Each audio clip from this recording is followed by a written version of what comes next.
Bom dia, queridos alunos. Na última aula, a gente viu a definição da direção e do sentido do campo magnético, né? Como que a gente determina.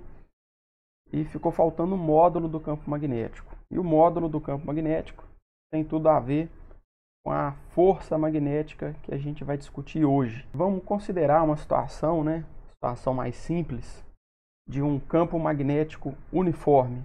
Na aula passada a gente viu como são as linhas de campo, colocar um polo norte próximo a um polo sul magnético. Nessa região aqui, longe das bordas dos polos, na região mais central, você pode considerar, você vai ter linhas ali, um espaçamento igual entre elas, então vai ser uma região de campo magnético uniforme. Então vamos imaginar a seguinte situação, tá? Você pega uma carga elétrica, essa carga verde aqui, uma carga aqui, e coloca ela lá nessa região e abandona ela. O que você vai observar, tá? O que a gente observa nessa situação, a gente sabe que tem um campo magnético, nesse caso, apontando para a direita, mas quando você abandona essa carga, a gente não observa absolutamente nada. Então, a força magnética sobre ela é nula. Uma outra situação é se você lançar essa carga e com uma velocidade paralela à direção do campo. Então o campo está para a direita, suponha que essa carga ela foi lançada aqui nessa região com uma velocidade também na horizontal, também para a direita. E mais uma vez, você não vai observar nenhum desvio acontecendo aqui, A carga vai seguir em movimento retilíneo uniforme. Então ela não sentiu nenhum efeito magnético. Então, novamente, nessa situação, a gente tem que a força magnética sobre essa carga em movimento, na mesma direção do campo, foi nula. E se você jogar essa carga em sentido contrário, mas ainda mantendo a mesma direção da velocidade aqui, e do campo, ainda assim, você não observa qualquer efeito magnético. Essa carga vai seguir em MRU. Então a força magnética sobre a carga nessa situação também é zero. Então tanto a carga em repouso ou quando a carga é lançada com velocidade paralela ou antiparalela ao vetor campo magnético, nenhuma força magnética vai aparecer, ou, falando de outra forma, a força magnética sobre a carga será nula. Agora, numa outra situação aqui, é você lançar a carga em direção perpendicular ao campo. Então vamos imaginar aqui uma situação onde você tem aqui um canhão de prótons, Você vai lançar ele numa região e aqui tem um polo magnético, Então o campo magnético está aqui desenhado, esse vetor preto está aqui, Essa setinha preta, e a velocidade, o próton sai do canhão, seria esse vetor azul claro aqui. Então inicialmente, quando a carga entra nessa região, ela tem uma velocidade perpendicular ao campo. E aí você já passa a observar um efeito muito interessante. O que você vai observar nesse experimento é que a carga positiva ela vai ser desviada. E se você botar um anteparo aqui no final, se ela fosse em linha reta, ela bateria no centro do anteparo, você vai observar que ela vai bater mais em cima. Então ela foi desviada. O que nos leva a concluir que houve uma força magnética aqui, Se você fizer o mesmo experimento e com cargas negativas, a gente vai observar um desvio para baixo. Então veja como a força magnética ela é bem complexa e bem complicada, Porque são muitas variáveis em questão. Botando aqui num diagrama mais simples, o que a gente vai observar é o seguinte: se você lançar uma carga, que é uma carga positiva, tá? Então, se a velocidade dela for perpendicular ao campo magnético, que é o vetor azul, a gente vai observar uma força nessa direção aqui, está desenhada. A força magnética ela vai ser perpendicular tanto à velocidade quanto ao campo magnético, ou, falando de outra forma, a força magnética vai ser perpendicular ao plano formado pelos vetores velocidade e campo magnético. E no caso da carga positiva, a força vai ter esse sentido aqui, para cima. Se você fizesse o experimento com uma carga negativa, a situação seria muito parecida, só que a força que seria observada, ela seria para baixo. A força magnética ainda seria perpendicular ao plano formado pelos vetores velocidade e campo magnético, só que para uma carga negativa ela apontaria para baixo. Então são situações, né, observações experimentais muito complexas e você tem que descobrir, né, qual é a regra do jogo, qual é a matemática que essa força magnética obedece.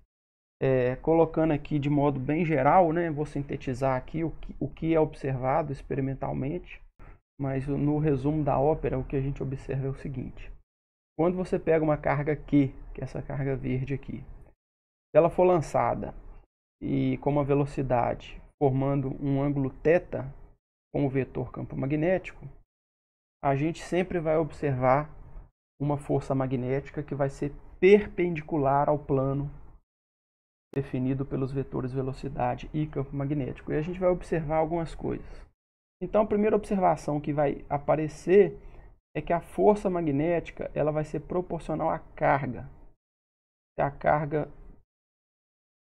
tiver o dobro do seu valor, a força magnética vai ter o dobro de módulo. A outra observação que a gente também tem é que a força magnética, o módulo da força magnética vai ser proporcional ao módulo da velocidade da partícula. Então, se a partícula, de novo, dobrar de sua velocidade, a gente vai observar uma força magnética com o dobro do seu valor. Outra observação é que, essa aqui é bem complicada, né? A gente observa que a força também é diretamente proporcional ao seno do ângulo θ, onde θ é o ângulo formado entre os vetores velocidade e campo magnético. E a gente observa que a força magnética ela vai depender do valor do seno desse θ, né? Então, uma coisa bem esquisita. Bom, resumindo tudo, se força magnética é proporcional tanto à carga, quanto à velocidade, quanto ao seno de θ, você pode dizer, de modo agrupando tudo aqui, que a força magnética vai ser diretamente proporcional ao produto, né, carga vezes velocidade vezes seno de θ. Bom, vocês já sabem que sempre que a gente tem uma relação de proporcionalidade na física, a gente pode transformar isso numa igualdade, numa equação, introduzindo uma constante de proporcionalidade. E aí assim a gente fez, né? E essa constante de proporcionalidade a gente vai chamar vai ser o módulo do campo magnético. Então, o módulo do campo magnético, ele é assim definido. Então, a fórmula para você calcular o módulo da força magnética está aqui, dentro desse box amarelo. Ó. Por essa mesma equação, você pode isolar o campo magnético e ver que o campo magnético vai ser a força magnética dividido por QV seno de θ. Então, a unidade do campo magnético vai ser definido por essa equação, né? Então, a unidade de campo magnético vai ser unidade de força, Newton, dividido por essas unidades aqui, ó. Unidade de carga, que é Coulomb, né? Depois tem a unidade de velocidade, que é metro por segundo. E seno de θ não tem unidade. Então, ficou unidade de campo magnético, Newton, dividido por Coulomb vezes metro por segundo. E a gente vai batizar isso de Tesla. A gente vai usar uma nova unidade para vocês, né? Agora, a partir de agora, a unidade de campo magnético é Tesla, que nada mais é do que essa gororoba de unidades aqui, né? Isso aqui está no Sistema Internacional de Unidades. Bom, o que seria um campo magnético de 1 Tesla, então? Vamos fazer tudo C1 nessa equação aqui, ó.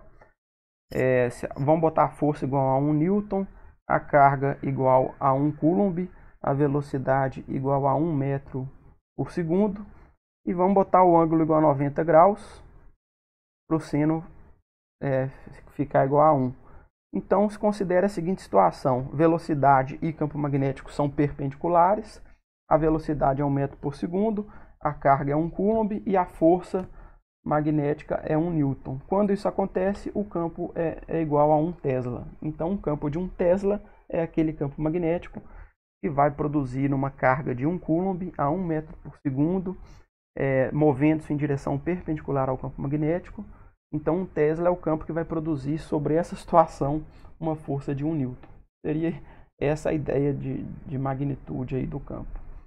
Então, a força magnética ela é em módulo BQV seno de θ, e a direção da força, que é essa coisa esquisita, ora ela é nula se a velocidade for paralela ao campo, ou ela é perpendicular se a velocidade não for paralela, enfim, é bem complicado ver a direção e o sentido dessa força. Vamos voltar naqueles casos em que a força magnética deu zero, para entender por que ela deu zero. Então, no primeiro caso, que a gente botou uma partícula, uma carga em repouso, o que acontece? A velocidade é zero, porque ela está em repouso. Então, BQV seno de θ, se o V é zero, nem me interessa o valor do resto, a força magnética tem que dar zero, né? O segundo caso que a gente viu, né, quando a velocidade era paralela ao campo magnético, o que vai acontecer? Nesse caso, tá? Se tanto a velocidade V quanto o vetor campo B estão na horizontal e para a direita, o ângulo formado entre esses dois vetores é zero. O θ vale zero. E a gente sabe que o seno, a função seno para um ângulo zero, assume o valor zero. Então, se f é BQV seno de θ, se o seno vale zero, nem me interessa o valor das outras coisas, a força magnética é obrigada a dar zero. E o último caso, quando a velocidade tinha sentido contrário ao campo magnético, mas na mesma direção, o que a gente tem agora? Os vetores V e B formam um ângulo de 180 graus. E o seno de 180 graus também vale zero. Então, se f é igual a BQV seno de θ, e se o seno de θ vale zero, nem me interessa o resto. Já no caso em que o vetor velocidade for perpendicular ao campo magnético, o ângulo θ vale 90 graus e seno de 90 vale 1. E aí nós vamos ter que ver uma regra para determinar a direção e o sentido dessa força. Por hora, a gente definiu uma equação que te permite calcular o módulo da força magnética. Vamos agora ver a regra para calcular a direção e o sentido da força magnética. A força magnética tem a ver com o produto vetorial, mas aqui no ensino médio a gente não estuda essa matemática, então a gente vai aprender uma regra, um macete, né, para determinar a força magnética. Essa regra é chamada de regra da mão direita, ou também conhecida como regra do tapa. A gente usa essa regra para trabalhar o caso em que a velocidade é perpendicular ao vetor campo magnético. Então você vai pegar sua mão direita, tem que ser a mão direita, tá? Não pode ser a esquerda. E aí você vai formar um ângulo de 90 graus entre o seu dedão e os demais dedos. E aí você vai sempre o seguinte, você vai orientar o seu dedão, vai apontar para o vetor velocidade, como está na figura aí, esse vetor verde. A direção dos demais dedos vai apontar na direção do campo magnético. E a palma da sua mão, se você imaginar um tapa ou um empurrão, né? Essa direção, esse sentido do tapa, vai ser o sentido da força magnética. Isso se a carga for positiva, tá? Então, se a carga for positiva, tudo que você tem que fazer é botar o seu dedão apontando para a velocidade, botar os demais dedos apontando para o campo magnético. Você imagina um tapa e a direção e sentido desse tapa será a força magnética sobre a carga se ela for positiva. Se ela for negativa, a força é o contrário disso. Ou você pode imaginar, se a carga for negativa, em vez de você dar um tapa com a palma da mão, você inverte o tapa e dá ele com as costas da mão. Aí a força vai para o outro sentido. Então seria essa regra. Repare que essa regra relaciona 3 vetores e num exercício nem sempre ele vai te dar o V, o B e pedir a direção e o sentido do F. Ele pode fazer o contrário, ele pode te dar o F, o B e pedir o V. São 3 vetores. Um exercício, de modo geral, vai te dar 2 e pedir um terceiro. E com essa regra do tapa, você tem que ser capaz de determinar esse terceiro vetor.